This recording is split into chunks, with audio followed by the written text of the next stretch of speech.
ইতিমধ্যেই মহুয়া মৈত্র কৃষ্ণনগরের সাংসদ তিনি বিবাহ সূত্রে বেঁধে পড়েছেন। তার কারণ আপনারা জানেন, কিছুদিন আগেই দিলীপ ঘোষ একেবারে বর্ধমান দুর্গাপুরে যিনি দাঁড়িয়েছিলেন তিনি পর্যন্ত বিয়ে করেছেন, আর ঠিক সেই বিয়ের মরশুম যেন অব্যাহত। এ জায়গায় এবার মহুয়া মৈত্র তিনিও বিয়ের সাত সমুদ্রে তিনিও পড়ে পড়লেন, আর ঠিক সেই জায়গা থেকে মহুয়া মৈত্র নিয়ে ইতিমধ্যেই কিন্তু আবারও গুঞ্জন নতুন করে শুরু হয়েছে। এই সমস্ত বিষয় নিয়ে আমরা আপডেট নেব। এই মুহূর্তে রয়েছে আমাদের সঙ্গে আমার সহকর্মী সত্যজিৎ। কিছুদিন আগে আমরা দেখেছি দিলীপ ঘোষ তিনিও বিবাহ সূত্রে বেঁধেছেন নিজেকে, আর ঠিক সে জায়গায় এবার মহুয়া মৈত্র একই পথের পথিক। কি জানতে পারছো? ইংরেজিতে ভাষণ দেওয়া এবং তার যে বক্তব্য ধার আমরা জানি, বিদেশি শিক্ষায় শিক্ষিত মহুয়া মৈত্র, সেই মহুয়া মৈত্র এবার কিন্তু বিবাহ বন্ধনে আবদ্ধ হলেন। এবং তুমি দেখো, কিছুদিন আগে তুমি ঠিকই বললে দিলীপ ঘোষের কথা, বিজেপির প্রাক্তন রাজ্য সভাপতি তথা মেদিনীপুরের প্রাক্তন সাংসদ, তিনি বিবাহ বন্ধনে আবদ্ধ হয়েছেন এবার মহুয়া মৈত্র। এবং যেটা জানা যাচ্ছে, এই মহুয়া মৈত্র কিন্তু ভারতবর্ষে বিবাহ করেনি, তিনি বিবাহ বন্ধনে আবদ্ধ হয়েছেন জার্মানিতে, বার্লিনে। এবং যাকে বিবাহ করেছেন তিনিও কিন্তু একজন সাংসদ ছিলেন, অর্থাৎ পিনাকি মিশ্র, পাত্র পিনাকি মিশ্র। এই পিনাকি মিশ্রকে 1996 সালে পুরী থেকে, অর্থাৎ ওড়িশার পুরী থেকে কংগ্রেসের টিকিটে জিতে সাংসদ হয়েছিলেন। এবং তারপরেই তিনি বিজেডি অর্থাৎ বিজু জনতা দলে যোগদান, এবং তারপর 2009, 2014 এবং 2019 টানা 3 বার কিন্তু ওড়িশার পুরী আসন থেকে, লোকসভা আসন থেকে জিতে সাংসদ হয়েছিলেন। এবং এই যদি বলা যায় মহুয়া মৈত্র ঘনিষ্ঠতা আসেন তিনি, কিন্তু ঘনিষ্ঠতা আসার পর যেটা কিছুদিন আগে আমরা জানি 2024 লোকসভা নির্বাচন আগে যে বিস্ফোরকটা মন্তব্য করেন বিজেপি সাংসদ নিশিকান্ত দুবে, যে মহুয়া মৈত্র বলে যে ঘুষের বিনিময়ে সংসদে লগইন পাসওয়ার্ড দিয়েছেন। এবং সেই সময় দর্শন হীরানন্দের এই বিষয়টি সামনে এসে তখনই কিন্তু এই পিনাকি মিশ্রের সঙ্গে দূরত্ব তৈরি করে বিজেডি। এবং দূরত্ব তৈরি করার জন্যই 2024 সালের লোকসভা নির্বাচনে পিনাকি মিশ্রকে আর কিন্তু টিকিট দেয়নি বিজেডি। ফলে স্বাভাবিকভাবেই এবারে পিনাকি মিশ্র তিনি কিন্তু আর সাংসদ, কিন্তু মহুয়া মৈত্র তিনি তৃণমূলের টিকিটে 2024-এও যার সংসদ পদ কিন্তু বাতিল হয়েছে 2024 সালে লোকসভা নির্বাচনের আগে, কিন্তু 2024-এ জিতে কিন্তু আবার সাংসদ হন মহুয়া মৈত্র। এবং তারা বিবাহ বন্ধনে আবদ্ধ হলেন।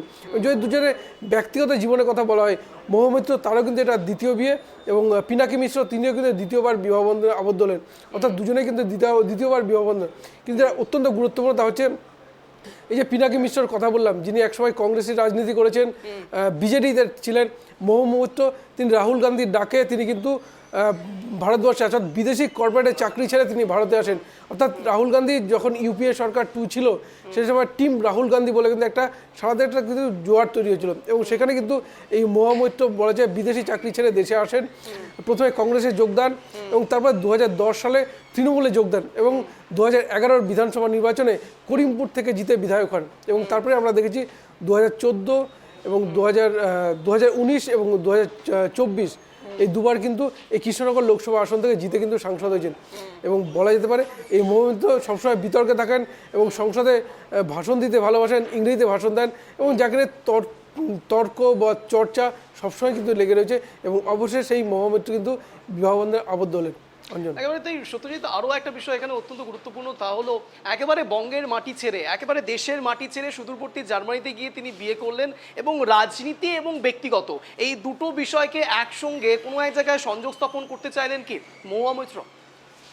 দেখো, একদমই তাই। দেখো, এই মুহূর্তে যদি আমরা বলি দেশের সেলিব্রিটি যারা রয়েছেন, সিনেমা আর্টিস্ট বলো, তারা কিন্তু অনেকেই কিন্তু বিবাহ বা যে কোনো অনুষ্ঠানের ক্ষেত্রে তারা কিন্তু বিদেশটাকে পছন্দ করেন। এবং মহুয়া মৈত্র কিন্তু তার ব্যতিক্রম শব্দও রয়েছে সত্যজিৎ, ডেস্টিনেশন ওয়েডিং। একদমই তাই। এই ডেস্টিনেশন ওয়েটিং তারা কিন্তু পছন্দ, ইউরোপ বলো কারো, আমরা জানি দুবাইয়ে অনেকে যান, তো মহুয়া মৈত্রের পছন্দ কিন্তু সেই জার্মানির বার্লিন। এবং সেখানে কিন্তু তিনি বিবাহ বন্ধনে আবদ্ধ হলেন। এবং দেখো, যেটা সামনে এসছে যে মহুয়া মৈত্র যে বিবাহর যে পোশাক, সেটাও কিন্তু সামনে এসে যা কিন্তু সাধারণ মানুষের নজর কাটবে। অর্থাৎ কোনো সেলিব্রিটিদের থেকে, সেলিব্রিটিরা হয়তো অভিনেত্রী হন, এরা হয়তো বলা চলে জনপ্রতিনিধি, কিন্তু মহুয়া মৈত্র সেই ব্যালেন্সটা তিনি কিন্তু বজায় রেখেছেন। অর্থাৎ রাজনীতির সঙ্গে তার যে ব্যক্তিগত জীবনে সেটা ব্যালেন্স কোথাও রাখার চেষ্টা করেছেন। কিন্তু ওকে বলে রাখবো যে দেশের, অর্থাৎ যদি বিতর্ক, কারণ দেশে বিয়ে হলে তেমনি কিন্তু বিতর্ক চর্চা কিন্তু ব্যাপক বাড়তো, সেই কারণেই তা কিন্তু দেশের বাইরে সালে, অর্থাৎ এক কথায় বলা যায় অত্যন্ত গোপনে কিন্তু এই বিবাহ বন্ধনে আবদ্ধ হয়েছে। এবং তুমি যে কথাটা বলে যে দুজনে কিন্তু সংসদের রাজনীতি অর্থাৎ পোড় খাওয়া বলা যেতে পারে। পিনাকি মিশ্র 1996 কংগ্রেসের টিকিটে জেতা সাংসদ, এবং তারপরে বিজেডি, অর্থাৎ টানা 4 বারে কিন্তু লোকসভা সাংসদ ছিলেন এই পিনাকি মিশ্র। এবং মহুয়া মৈত্র তিনিও সাংসদ।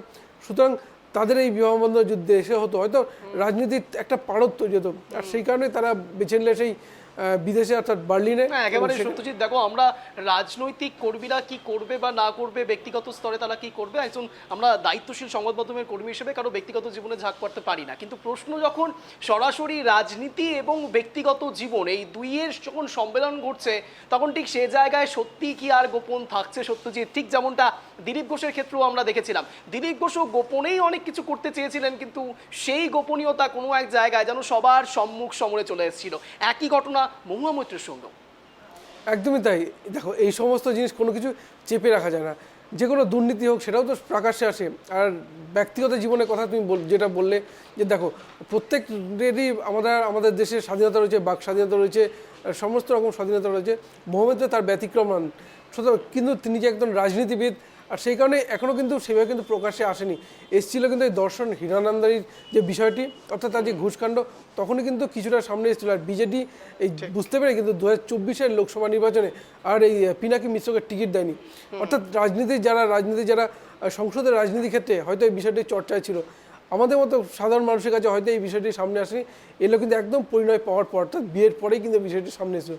খুব গুরুত্বপূর্ণ, অর্থাৎ বলা যায় তার যে ব্যক্তিগত জীবনে এই বিষয়টি বলা যায় গোপনেই রেখেছিলেন এই বিজেডির প্রাক্তন সাংসদ পিনাকি মিশ্র এবং তৃণমূলের সাংসদ মহুয়া মৈত্র, এবং যার ফলে কিন্তু দীর্ঘ অপেক্ষার অবসান শেষ মুহূর্তে কিন্তু তা কিন্তু অবশ্যই সামনে এলো। দিলীপ ঘোষের ক্ষেত্রেও ঠিক তাই। দিলীপ ঘোষে কিন্তু অনেকটাই বিষয়টি কিন্তু সামনে আসেনি, কিন্তু দেখা যায় তারা অনেক সময় অনেক জায়গায় গেছেন, যেটা পরে সামনে এসলো। অর্থাৎ শেষ মুহূর্তে তারও কিন্তু পরিণয় সেটা কিন্তু জনসমক্ষে চলে এসেছে। এবার দিলীপ ঘোষের পর এবার বাংলার রাজনীতিতে আরেক পোড়খা রাজনীতিবিদ মহুয়া মৈত্র। অঞ্জন, একেবারেই তাই। দিলীপ ঘোষ যেন সাহসের শক্তি প্রদর্শন। কেন বলছি? তার কারণ দিলীপ ঘোষ যখন ঠিক তার একেবারে শেষ, যখন তার রাজনীতি থেকে বিভিন্ন রকমভাবে তাকে এক প্রকার দূরে সরিয়ে দেওয়ার চেষ্টা করছে বিজেপির একাংশ, এমনটা অভিযোগ ওঠে, তখন ঠিক সেই জায়গায় দিলীপ ঘোষ বিয়ে করলেন। আর ঠিক সেই সাহসের শক্তি প্রদর্শন থেকে এবার মহুয়া মৈত্র যেন ইন্সপায়ার্ড হলেন। কিন্তু আর ঠিক সেই জায়গা থেকে দিলীপ ঘোষ যেভাবে ইন্সপায়ার্ড করছে মহুয়া মৈত্রকে, মহুয়া মৈত্র একেবারে বিজেপি সাংসদ, যেটা তুমি বললে পিনাকি মিশ্র, তিনি তাকে বিয়ে করলেন। কিন্তু বিয়ে তো ঠিক রয়েছে, কিন্তু এবার সংসদে নতুন করে আবারও রাজনৈতিক পারদ চড়ার কি সম্ভাবনা থেকে যাচ্ছে সত্যজিৎ? দেখো, সংসদের রাজনীতিটা কিন্তু পুরোপুরি আলাদা। ব্যক্তিগত বিষয় নিয়ে হয়তো সেভাবে আলোচনা, তর্ক বিতর্ক, চর্চা হয়তো হবে না, কিন্তু যেটা হবে তা হচ্ছে রাজনীতির, অর্থাৎ রাজনীতিবিদরা তারা রাজনৈতিক আদর্শ নিয়ে কথা বলবেন, তার রাজনৈতিক কৌশল নিয়ে কথা বলবেন। অর্থাৎ ঠিক সেইখানে ব্যক্তিগত বিষয়টি এখানে কি চাপা পড়বে কিনা সেটা কিন্তু প্রশ্ন, বা সামনে প্রকাশ্যে আসবে কিনা। কিন্তু আমরা সংসদের রাজনীতিতে এরকম ব্যক্তিগত কাদা ছেঁড়াছিড়ি কিন্তু এখন কিন্তু চলে এসেছে। অর্থাৎ যে রাজনীতি রাজার নীতি বলা হতো, সেটা কিন্তু এই মুহূর্তে কিন্তু নেই, অনেকটা কিন্তু ব্যক্তিগত স্তরেও কিন্তু চলে এসেছে। আমি কিন্তু সত্যজিৎ একটা বিষয় যেটা বলতে চাইছি, নিশিকান্ত দুবের এক সময়ের যে অভিযোগ, সেই বিষয়টাকে রিলেট করতে চাইছিলাম সত্যজিৎ। একদমই তাই। নিশিকান্ত দুবে যে বিষয়টি তুলেছেন তা হচ্ছে দর্শন হীরানন্দানি শিল্পপতি, এবং তার কাছে বলা চলে উপহারের বিনিময়ে তিনি যে বারবার মোহাম্মদকে আমরা দেখেছি গৌতম আদানির বিরুদ্ধে মুখ খুলতে, এবং তা নিয়ে কিন্তু সংসদের রাজনীতিতে ব্যাপক তরজা তৈরি হচ্ছে, সারা দেশেও কিন্তু বিতর্ক তৈরি হয়েছে। কিন্তু এই যে তুমি নিশিকান্ত দুবের কথা বলে তার যে বিস্ফোরক মন্তব্য, তারপরে কিন্তু বলা যায় রাজনৈতিক পুরোপুরি পাশা উল্টে যায়, এবং সেখানে অনেকটা কোণঠাসা হয়ে পড়ে মহুয়া। এবং তুমি দেখো এই রীতিমতো এই তার কমিটি বসানো হয়, তদন্ত কমিটি, সিবিআইয়ের হাতে তদন্তভার যায়, মোহাম্মদের সংসদ পদ বাতিল হয়ে যায়, এবং তারপরেও কিন্তু এই মোহাম্মদ 2024-এর লোকসভা নির্বাচনের টিকিট পান, এবং এই মুহূর্তে বলা যেতে পারে তিনি সমমহিমায় সংসদের রাজনীতিতে রয়েছেন। কিন্তু তার এই ব্যক্তিগত জীবন, অর্থাৎ বিয়েতে এই আবদ্ধ হয়ে পড়া, এটা কি নতুন করে তুলে ধরবে কিনা, এটা কিন্তু অত্যন্ত একটা বড় প্রশ্ন। তুমি ঠিকই বললে, কিন্তু সেটা তো সংসদে অধিবেশন বললে সে বিষয়ের সামনে রয়ে, কিন্তু যেটা এই কারণে কিন্তু এই নিশিকান্ত দুবের এই অভিযোগের বিষয়টি সামনে আসার জন্যই কিন্তু পিনাকি মিশ্রের সঙ্গে দূরত্ব তৈরি করেছিল বিজেডি, এবং যার ফলে আবার সেই অর্থাৎ এই যে বিবাহ বন্ধে আবদ্ধ হওয়া নতুন করে তোলার কিন্তু সম্ভাবনা যথেষ্ট রয়েছে। কিন্তু কী হবে সেটা তো সংসদে অধিবেশন বসলেই জানা যাবে। অঞ্জন, একেবারে তাই। রাজনীতির ভবিষ্যৎ এবং ব্যক্তিগত ভবিষ্যৎ ঠিক কোন দিকে যাচ্ছে মহুয়া মৈত্র, আমাদের নজর থাকবে। অনেক ধন্যবাদ সত্যজিৎ সঙ্গে থাকার জন্য।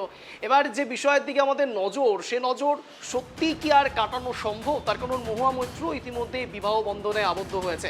ঠিক কিছুদিন আগে দিলীপ ঘোষ প্রাক্তন সাংসদ, তিনিও বিবাহ বন্ধনে আবদ্ধ হয়েছিলেন, কিন্তু তারপরে দিলীপ ঘোষকে নিয়ে নানান রকম কাটাছেড়া, অর্থাৎ কারো ব্যক্তিগত জীবন নিয়ে কাটাছেঁড়া করা যেন এখন সমাজের সবচেয়ে মূল অঙ্গ হয়ে দাঁড়িয়েছে। আর ঠিক সেই ব্যক্তিগত জীবনেই আবারও নতুন করে একটু দেখার সময় যেন চলে আসলো মহুয়া মৈত্রের ক্ষেত্রে। অনেকেই এখন রাজনীতির স্তরে আবারও ব্যক্তিগত জীবন নিয়ে নাড়াঘাটা করতে শুরু করেছেন। আর ঠিক সে জায়গা থেকে মহুয়া মৈত্র একেবারে সুদূরবর্তী বার্লিনে গিয়ে বিয়েটা করলেন। ঠিক যেমনটা ভারতের ক্ষেত্রে, ভারতে যদি এই বিয়েটা করতেন তাহলে নানান রকম জল্পনা কল্পনার শিকার হতে হতো মহুয়া মৈত্রকে। ওই যে বললাম, ব্যক্তিগত জীবনের দিকে ঝুঁকি দেওয়াটা রাজনৈতিক স্তরে যেমন একটা বড় অংশ হয়ে দাঁড়ায়, তখনই ঠিক সে জায়গায় মহুয়া মৈত্র দিলীপ ঘোষের সেই লাইন, প্যারালাল লাইনে আর পা রাখলেন না। নজর থাকছে আমাদের।